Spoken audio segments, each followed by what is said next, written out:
Sorry, वो पूछता है कि फतवा इस्लाम का भी एक ऐसा हिस्सा है जिस पर अमल करना लाजमी है। फतवों में तो बहुत इख्तलाफ हो गया है।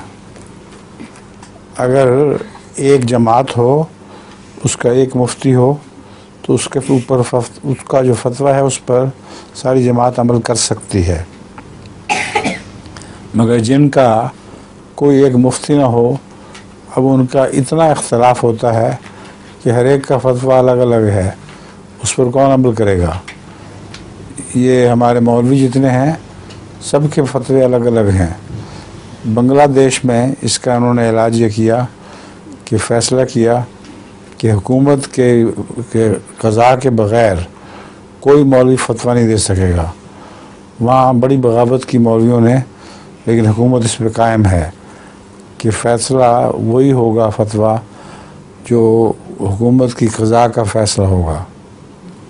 और जमात अहमदिया का भी एक मुफ्ती है, वो उसका फतवा चलता है, कोई इख्तलाफ नहीं है।